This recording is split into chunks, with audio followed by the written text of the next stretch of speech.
밀라노 대성당에 보면 세 개의 아치문이 있다고 합니다. 세 개의 문을 통과해야 드디어 그 성당 안으로 들어갈 수가 있는데, 그 문에는 각각 글씨가 쓰여져 있다고 합니다. 첫 번째 아치에는 장미꽃 장식이 되어 있는데, 거기에는 모든 즐거움은 잠깐이다, 그런 글이 쓰여 있대요.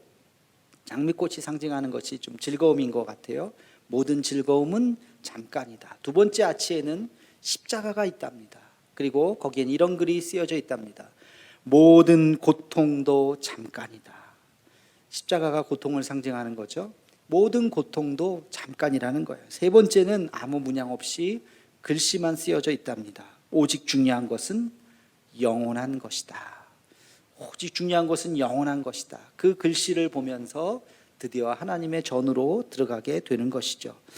우리의 삶도 중요하다고 생각했던 것, 시간 지나면 별거 아닌 거 하나하나 지나서 마지막을 향해서 우리도 걸어가고 있는 것이죠. 우리가 베드로전서를 지금 읽고 있는데요, 베드로가 쓰는 매우 독특한 표현이 오늘 나옵니다. 그리스도인들을 가르쳐서 쓰는 베드로만의 아주 독특한 표현, 그리스도인들을 뭐라고 불렀느냐? 바로 나그네라고 불렀습니다. 여러분, 이것은 바울 서신에는 그렇게 나타나지 않아요. 베드로에게만 나타나는 특별한 애칭이라 그럴까요? 예수 믿는 사람들을 향해서 쓰는 표현입니다. 그 나그네, 오늘 본문 말씀을 한번 좀 보도록 하겠습니다. 17절 말씀을 함께 같이 읽겠습니다. 시작. 외모로 보시지 않고 각 사람의 행위대로 심판하시는 이를 너희가 아버지라 부른즉 너희가 나그네로 있을 때를 두려움으로 지내라. 아멘. 나그네가 너희가 나그네로 있을 때, 예수 믿는 자로서 이 세상 살아갈 때 두려움으로 지내라, 그렇게 이야기합니다. 사실 1장 1절에도 나오죠. 흩어진 나그네들에게 편지하노니, 그렇죠? 나그네들, 예수 믿는 사람들, 흩어진 크리스찬들에게 나그네라는 표현을 했어요. 그리고 2장 11절에도 이런 표현이 나옵니다. 사랑하는 자들아, 거류민과 나그네 같은 너희를 권하노니, 나그네 같은 너희를 권하노니. 이 짧은 베드로전서 안에 세 번이나 그들을 향해서 나그네라는 표현을 씁니다. 왜 나그네라는 표현을 썼을까? 베드로가 생각할 때 예수 믿는 사람들은 두 가지의 정체성을 가지고 있어야 된다는 거예요. 하나는 그들이 나그네임을 기억하라는 것입니다. 이 세상의 삶은 나그네 인생이라는 것을 잊지 말아라. 또 하나는 그러면 너희는 나그네처럼 살라는 것입니다. 너희가 나그네요, 너희의 삶의 자세도 나그네처럼 살아야 한다는 것을 계속해서 무의식 중에 강조하고 있는 것입니다. 이것은 2000년 전의 크리스찬들에게만 해당되는 이야기가 아니라 오늘 우리에게도 해당되는 이야기입니다. 우리가 이 세상 살아가는 동안 우리 예수 믿는 사람으로서의 우리의 정체성 중에 하나는 우리는 이 세상을 살아가는 나그네라는 생각을 가져야 한다는 것입니다. 자, 그러면 우리는 질문할 수가 있어요. 나그네로 산다는 것이 무엇일까? 나그네로 산다는 것이 무엇일까? 오늘 본문 말씀을 우리가 잘 묵상하면서 나그네로 산다는 것이 무엇인지를 깨닫고 이 한평생 살아가면서 주님이 기뻐하시는 참된 나그네 인생을 살아가는 우리가 되기를 주님의 이름으로 축원합니다. 자, 첫 번째, 나그네 인생으로 산다는 것이 무엇일까? 그것은 세상에 미련을 두지 않는 인생을 의미합니다. 세상에 미련을 두지 않는 것이에요. 우리 24절 말씀을 우리 함께 같이 읽어보겠습니다. 시작. 그러므로 모든 육체는 풀과 같고 그 모든 영광은 풀의 꽃과 같으니 풀은 마르고 꽃은 떨어지되. 아멘. 모든 육체는 뭐와 같다고요? 풀과 같고. 화려한 인생은 뭐와 같다고요? 풀의 꽃과 같다는 거예요. 근데 풀이든 풀의 꽃이든 어떻게 됩니까? 마르고 떨어지는 거예요. 시간 지나면 다 사라지는 것입니다. 영원한 것은 없어요. 우리 인생 중에 영원한 게 어디 있겠습니까? 세계 역사에서 그 위대한 인생을 살았던 모든 사람들도 다 인간의 목숨 그 이상을 살지 못했습니다. 영원한 것이 없다는 것을 우리는 알죠. 그렇기 때문에 어떤 마음을 가져야 될까요?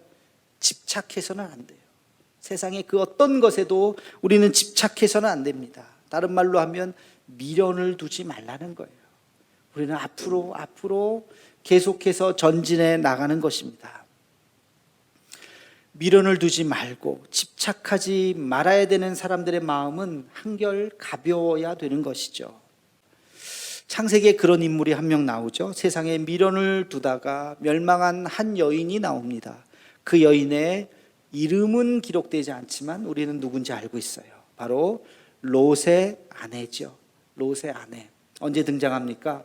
소돔과 고모라가 멸망할 때. 여러분, 그 화려한 성, 그러나 그 죄악의 성 소돔과 고모라가 불과 유황으로 멸망할 때 그 롯의 아내는, 그 롯과 그 가족이 유일하게 구원을 받았을 때, 아이고 저기에 내가 아끼던 게 있는데, 저게 내 물건이 있는데, 뒤를 돌아보다가 어떻게 됐어요?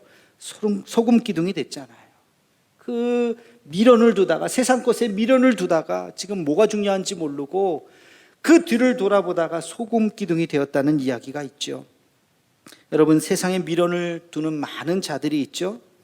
그것을 내려놓아야만 우리는 영원한 것을 잡을 수가 있는 것입니다. 인생은 뭐와 같다고요? 풀과 같다고요. 또 풀의 꽃과 같다고요. 풀은 마르고 꽃은 떨어지는 것입니다. 오직 하나님의 말씀만이 영원한 줄로 믿습니다. 우리가 살아가면서 풀과 같은 것, 하찮은 것, 이거 영원한 것 아니지, 미련 두지 말아야지 하고 내려놓을 수 있는 저와 여러분의 삶이 되기를 주님의 이름으로 축원합니다. 자, 두 번째, 나그네 인생은 어떤 인생인가? 어디서 왔다가 어디로 가는지 아는 인생입니다. 나그네들은 자기가 어디서부터 왔지, 그리고 내가 어디로 가는지를, 목적지를 알고 걸어가는 것이죠. 여러분, 어느 가수가 이런 노래를 했어요. 인생은 나그네 길 어디서 왔다가, 잘 아시죠? 그 다음 뭐예요? 어디로 가는가, 그죠? 저보다도 더 아마 잘 아시는 노래일 거예요. 이 노래를 가만히 가사를 보면 질문은 훌륭해요. 우리 인생이 어디서부터 왔던가, 그리고 나는 어디로부터 가는가, 굉장히 중요한 질문이에요. 근데 답이 없어요. 가사에 답이 없어요. 어디서 와서 어디로 가는지에 대한 답이 없이 그냥 부르는 거예요. 그러나 성경은 우리에게 분명히 이야기하고 있습니다. 우리는 어디서부터 와서 어디로 가는지 성경은 우리에게 말해주고 있습니다. 오늘 본문 말씀에도 나와요. 우리 함께 같이 20절 말씀을 함께 같이 읽겠습니다. 시작. 그는 창세전부터 미리 알림 바 되신 이나 이 말세에 너희를 위하여 나타내신 바 되었으니. 아멘. 주목이 되는 두 단어가 나오죠. 하나는 뭘까요? 창세. 두 번째는 뭘까요? 말세. 창세라는 말과 말세라는 말이 나와요. 창세는 뭐예요? 하나님이 세상을 창조하신 때가 있다는 것입니다. 하나님께서 온 만물을 창조하신 때가 있고, 여러분, 저와 여러분의 그 생명을 창조하신 때가 있다는 거예요. 우리의 생명이 어디서부터 왔다고요? 하나님의 손에서부터 온 거예요. 하나님이 우리를 창조하신 거예요. 어디로 간다고요? 마지막 때, 말세를 향해서 가는 것입니다. 우리의 삶이 마지막이 있다는 거예요. 창조의 때가 있으며 마지막 때가 있다는 것을 이야기해 주고 있습니다. 그러면 그 창조와 마지막 사이에 있는 우리의 인생은 어떤 인생이냐? 그 다음 9절 21절 말씀을 우리 함께 같이 읽겠습니다. 시작. 너희는 그를 죽은 자 가운데서 살리시고 영광을 주신 하나님을 그리스도로 말미암아 믿는 자니 너희 믿음과 소망이 하나님께 있게 하셨느니라. 아멘. 하나님을 그리스도로 말미암아 믿는 자이다. 그러니까 창조부터 마지막 말세까지의 살아가는 우리의 삶이 해야 할 일은 하나님을 아는 거예요. 하나님을 아니까 예수 그리스도를 아는 것입니다. 예수 그리스도를 안다는 것이 뭐예요? 그것이 바로 그분에게 믿음과 소망이 있다고 하는 것. 예수님 안에 생명이 있고 예수님 안에 소망이 있다고 하는 것을 믿으며 살아가는 인생이라고 하는 것을 이야기하고 있습니다. 하나님이 창조하신 인생, 다른 말로 하면 우리는 하나님의 피조물이죠. 하나님의 피조물로서 주님을 믿고 그리고 마지막 그 순간을 향해서 그 소망을 향해서 다시 주님을 만나는 그날을 향해서 우리는 살아가고 있는 것입니다. 여러분, 삼성그룹의 창업자가 누군지 다 잘 아실 겁니다. 고 이병철 회장님. 그분이 생존에 계셨을 때 그가 잘 아는 지인 신부님에게 24가지의 질문을 하셨다고 기록이 남아 있죠. 그러나 그것에 대한 바른 답을 듣지는 못했던 것 같아요. 차동엽 신부님이 쓰신 잊혀진 질문이라고 하는 책에 보면 이 24가지의 전해 내려오는 질문에 대한 그 답을 비로소 하고 계십니다. 여기 보면 굉장히 철학적이고 종교적인 질문을 하고 있습니다. 돈을 그렇게 많이 벌었던 그 삼성의 창업주라 할지라도 죽는 날이 가까우면서 인생이라는 것이 무엇이냐, 산다는 것이 무엇이냐, 내가 죽으면 어떻게 될 것인가 라고 하는 철학적이면서 종교적인 질문을 그가 남겨두었습니다. 여기에 보면 12번째 질문에 보면 이런 글이 있어요. 천주교를 믿지 않고는 천국에 갈 수 없는가? 무종교인, 무신론자, 타 종교인들 중에도 착한 사람이 많은데 이들은 죽어서 어디로 가는가?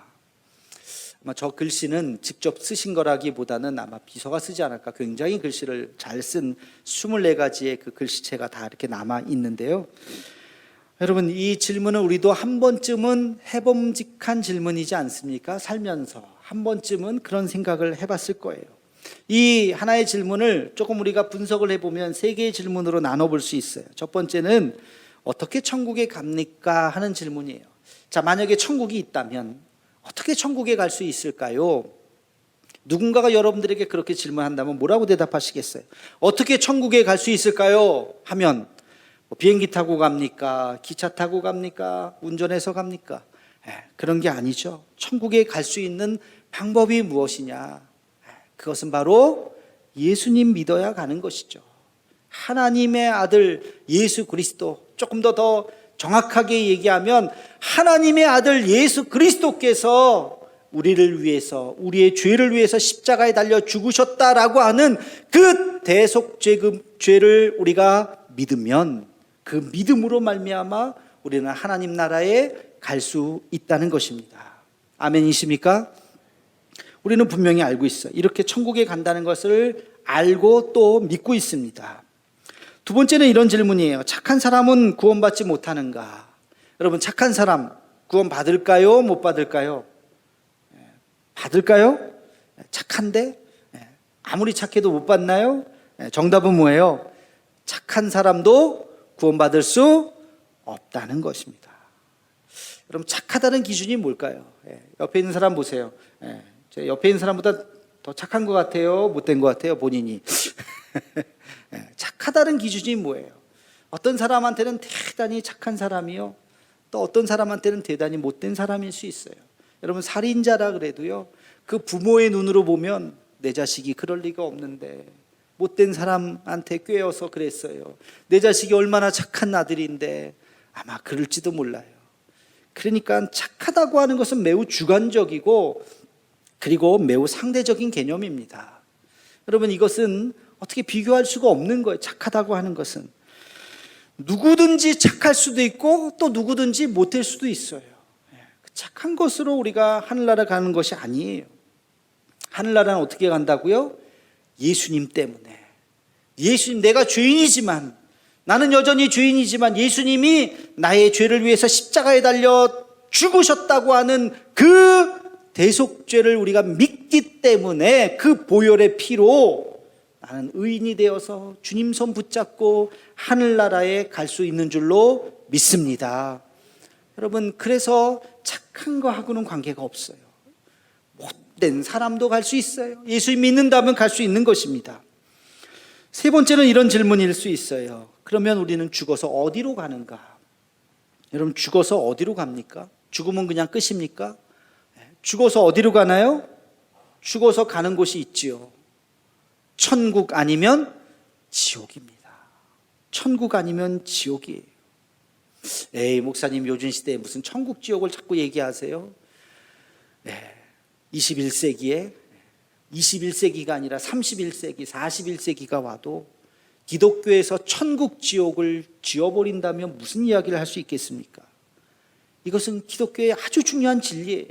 세상이 끝이 아니라고 하는 것, 세상이 우리가 죽으면 가는 곳이 있다고 하는 것, 그것은 예수 믿으면 천국이요, 예수 믿지 않으면 악한 영 사탄을 위해서 예비해둔 그 어둠 속에 우리도 갈 수 있다는 것입니다. 천국과 지옥을 부정해서는 안 돼요. 그렇기 때문에 예수 안에 생명이 있는 것이요, 이 예수님의 이 생명을 오늘도 우리는 믿지 않는 자들에게 전해야 하는 것입니다.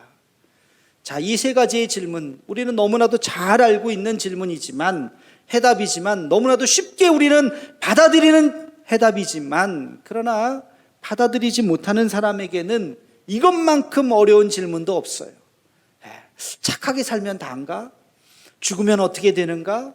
이런 질문을 끝없이 할 수가 있는 것입니다. 그러나 성경은 이야기해요. 분명히 우리의 삶이 끝나는 그 순간 새로운 삶이 열려지고 있다고 하는 것, 예수 그리스도 안에서 새로운 생명이 있다고 하는 것을 우리에게 말하고 있는 것입니다. 자, 그러면 이 세상에서 삶은 무엇일까요? 우리 이 세상에서 삶은 천국 가는 여정입니다. 지난주에 말씀드린 것처럼 거룩한 삶을 살아가는 그 성화의 과정, 다른 말로 하면 천국까지 가는 여정인 것입니다. 이 천국 가는 여정이 에스컬레이터 타고 가는 것처럼 그냥 가만히 있으면 쭉 가는 게 아니에요. 쉽지 않습니다. 어렵습니다. 넘어지기도 합니다. 그리고 굉장히 크게 다치기도 합니다. 여러분, 이 여정을 재미있는 소설로 쓴 책이 하나 있죠. 바로 존 버년의 철로 역정이라고 하는 책입니다. 우리의 종착지는 어디라고요? 천성이라고요. 하나님 나라, 그곳까지 가는 것입니다. 다시 한번 우리가 이 질문을 해봅시다. 우리는 어디서 와서 어디로 가는가? 어디서부터 왔어요? 하나님으로부터 왔어요. 하나님께서 우리에게 생명을 주셨어요. 하나님의 피조물입니다. 그래서 우리는 이 땅에 태어났습니다. 어디를 향해서 갑니까? 하나님 나라를 향해서 가는 거예요. 우리의 본향, 하나님 나라를 위해서 향해서 우리는 한 걸음 한 걸음 걸어가는 것입니다. 그럼 이 가운데 있는 이 삶이 뭡니까? 우리는 왜 지금 여기에 있습니까? 하나님의 부르심에 순종하며 그 사명을 감당하는 것입니다. 이 시대에 우리를 이 땅에 태어나게 하신 이유는 우리 각자에게, 저와 여러분 한 명 한 명에게 이 시대의 사명을 주셨기 때문입니다. 그래서 우리는 그것을 감당해야 되는 거예요. 열심히 감당하고 주님과 함께 같이 몸부림치며 감당하다가 주님 오시는 그날 주님 손을 붙잡는 것입니다. 이 순례의 길을 아름답게 완주하는 저와 여러분이 되시기를 주님의 이름으로 축원합니다. 자, 마지막으로 우리가 기억할 것이 있습니다. 나그네의 삶에서 삶의 자세가 어떠해야 하는가 하는 것이에요. 나그네의 치명적인 약점이 하나 있어요. 나그네처럼 살아가는 건 좋겠는데 나그네의 치명적인 약점이 있어요. 그게 뭘까요? 최선을 다하지 않을 수 있어요. 모든 게 그냥 지나가는 삶이잖아요. 뭐 그냥 지나가지 뭐. 그냥 지나가지 뭐. 주인의식이 없이 그냥 살아갈 수 있어요. 뭐 이 땅 뭐 대충 살아도 되지 않을까? 그러나 그렇게 생각하는 자에게 주시는 하나님의 말씀이 있습니다. 오늘 본문 말씀 22절 말씀을 우리 함께 같이 읽겠습니다. 시작. 너희가 진리를 순종함으로 너희 영혼을 깨끗하게 하여 거짓이 없이 형제를 사랑하기에 이르렀으니 마음으로 뜨겁게 서로 사랑하라. 아멘. 어떻게 살라고요? 사랑하면서 살라고요. 누구를 사랑하라고요? 서로를 사랑하라고요. 어떻게 사랑하라고요? 뜨겁게 사랑하라고요. 우리가 이 세상에서 살아가면서 우리가 가져야 하는, 우리 이 세상을 살아가는 나그네로서 우리가 가져야 하는 마음가짐이 하나 있다면 사랑하면서 살아가는 거예요. 누구를? 우리의 이웃을, 우리 주변에 있는 사람을 사랑하면서, 어떻게 뜨겁게 사랑하면서 살라는 것입니다. 그게 나그네의 삶의 자세라고 이야기하고 있습니다. 여러분, 이렇게 삶을 뜨겁게 사랑하다가 주님 오시는 그날, 주님 부르시는 그날 모든 것을 내려놓고 미련 없이 주님 앞에 간 한 사람이 있어요. 바로 모세입니다. 모세. 여러분 상상을 해보세요. 얼마나 힘들었을까? 먹을 것이 있습니까? 매일매일 먹는 문제, 매일매일 마실 물 때문에, 매일매일 잠자리 때문에 얼마나 힘들었겠습니까? 장정만 60만 명, 포항의 인구가 50만이 넘는데 포항의 인구보다 더 많은 장정, 그러니까 다 합치면 훨씬 더 수백만이 됐을지 몰라요.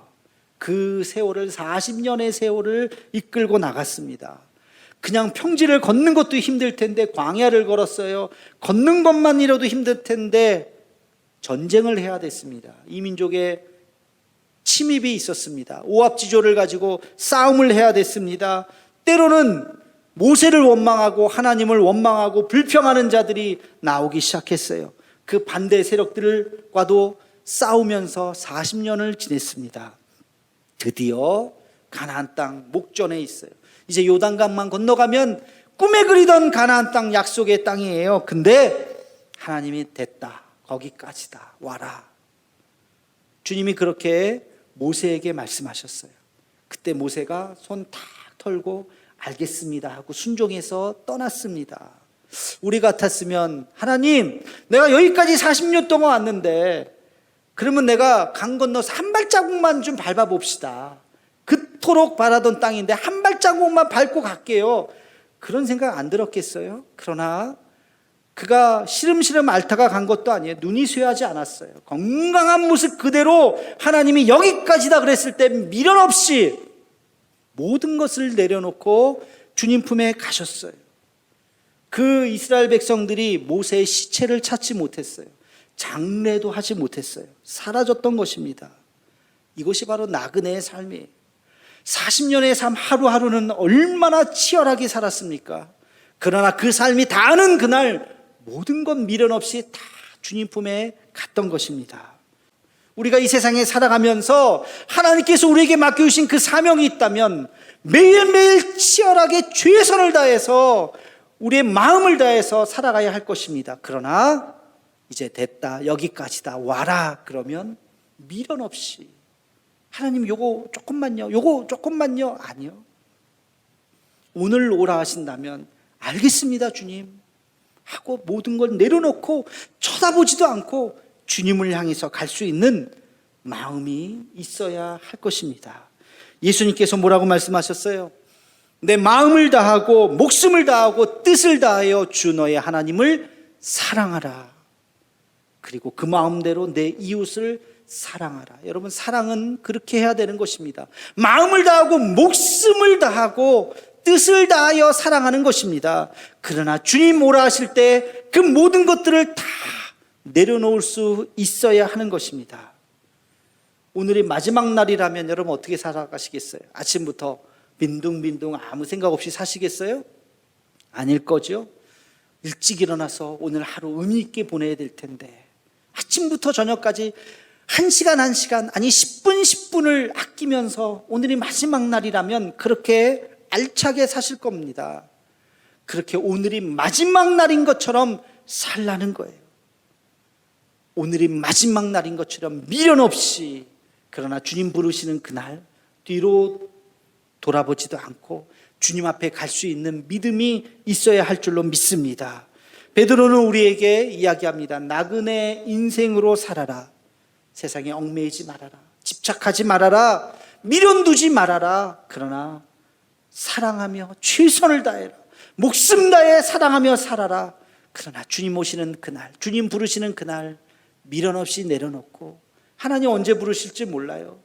오늘 밤에 부르실 수도 있어요. 그럴 때 아이고 요거 안 되는데요, 요거 아까운데요. 아니요, 다 내려놓고 오늘이 마지막 날인 것처럼 살고 오늘이 마지막 날인 것처럼 주님 앞에 갈 수 있는 저와 여러분의 삶이 되기를 주님의 이름으로 축원합니다.